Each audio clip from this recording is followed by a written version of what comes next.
नमस्कार, मैं हूं आपके साथ कविता राणा। 17 साल बाद मालेगांव बम ब्लास्ट मामले में एनआईए कोर्ट का फैसला क्या आया। सोचिए, भगवा आतंकवाद की पूरी स्क्रिप्ट फर्जी निकली। फिर जैसे ही बतौर आरोपी 8 साल जेल काट चुकी साध्वी प्रज्ञा ने आतंकवाद का रंग हरा बताया, एक नया विवाद खड़ा हो गया। आतंकवाद का रंग ढूंढा जा रहा है और जिस पर बोलते हुए ज्योतिर्मठ के शंकराचार्य अभिमुक्तेश्वर सरस्वती महाराज ने सत्यता का आईना दिखाया है। और वो सत्यता का आईना क्या है, ये जानने के लिए बने रहिए धर्म ज्ञान के साथ। साध्वी प्रज्ञा को शंकराचार्य ने दिखाया आईना। मालेगांव ब्लास्ट पर सनसनीखेज खुलासे। आतंकवाद का असली रंग कौन सा है, देखिए सिर्फ धर्म ज्ञान पर। 17 साल पहले महाराष्ट्र के मालेगांव में बम ब्लास्ट हुआ। 6 लोग मारे गए, 101 जख्मी। इस ब्लास्ट के पीछे भगवा आतंकवाद नाम की एक पूरी स्क्रिप्ट लिखी गई।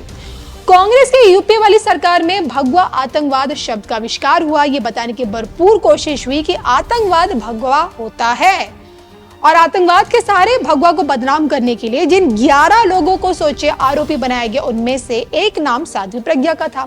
और अब जब इस मामले में साध्वी प्रज्ञा बरी हो चुकी है, उन पर लगे सारे के सारे आरोप झूठे साबित हुए, तो ऐसे में उन्होंने ना सिर्फ अपने इस जीत को हिंदुत्व की जीत से जोड़ा है, बल्कि सनसनीखेज खुलासे के साथ साथ आतंकवाद के रंग को हरा बता रही है। कोर्ट के फैसले के बाद से ही साध्वी प्रज्ञा मीडिया की सुर्खियों में है और हाल ही में तो केस में बरी होने के बाद जब उनके गृह नगर भोपाल में उनका स्वागत कार्यक्रम हुआ, उस वक्त उन्होंने आतंकवाद के रंग पर बोलते हुए एक नया विवाद खड़ा कर दिया।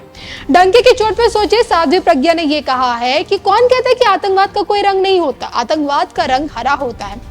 हरे रंग के झंडे के नीचे आतंकवाद फैलाया जाता है। और इतना नहीं, सोचे कि साध्वी प्रज्ञा ने पहलगाम हमले का हवाला देते हुए मुसलमानों को आतंकवाद से जोड़ दिया। अब सवाल ये उठता है कि क्या एक विशेष वर्ग को टारगेट करने के लिए साध्वी प्रज्ञा ने आतंकवाद के रंग को हरा बताया है? और अगर आतंकी संगठनों के झंडे पर अगर हम गौर करें तो लश्कर-ए-तैयबा, जैश-ए-मोहम्मद, हिजबुल मुजाहिदीन जैसे कई इस्लामिक आतंकी संगठनों के झंडों में हरे रंग की प्रधानता हमेशा देखी गई है। हिजबुल मुजाहिदीन का झंडा पूरी तरह से हरे रंग का होता है और जिस पर सफेद अरबी में कुरान की आयतें लिखी होती हैं। लश्कर-ए-तैयबा और जैश-ए-मोहम्मद भी हरे या फिर काले रंग में एक अरबी लिपि के साथ इस्लामी जिहाद को दर्शाते हैं। अफगान तालिबान, अल कायदा से लेकर बोको हरम तक सोचे, इन सब के झंडों में भी तो साध्वी प्रज्ञा के इसी बयान के बाद सवाल यही उठने लगे हैं कि क्या आतंकवाद को धर्म से जोड़ना चाहिए और क्या आतंकवाद में रंग देखा जाना चाहिए। इन्हीं सवालों के बीच ज्योतिर्मठ के शंकराचार्य अभिमुक्तेश्वर सरस्वती महाराज ने न सिर्फ साध्वी प्रज्ञा बल्कि समाज को भी आईना दिखाने की कोशिश की है। भगवा आतंक शब्द पर बड़ी टिप्पणी करते हुए शंकराचार्य ने ये कहा है, आतंकवाद शब्द में रंग का कोई मतलब नहीं है। आतंकवाद तो आतंकवाद है और इसके खिलाफ कतई बर्दाश्त नहीं करने की नीति अपनाई जानी चाहिए। जब कोई व्यक्ति मर जाता है तो उसका फोटो भी ब्लैक एंड व्हाइट कर दिया जाता है क्योंकि उसमें से रंग खत्म हो जाता है और फिल्मों में भी फ्लैशबैक दिखाने के लिए काले रंग का प्रयोग किया जाता है। आतंकवाद में रंग खोजने वाले आतंकवाद के पक्षधर हैं। तो शंकराचार्य के इस बयान से ये साफ हो जाता है कि आतंकवाद का खुद का अपना कोई रंग नहीं है, ना ही भगवा है ना ही हरा, क्योंकि आतंकवाद नाम का शब्द लोगों की जिंदगी से रंग को निचोड़ डालता है।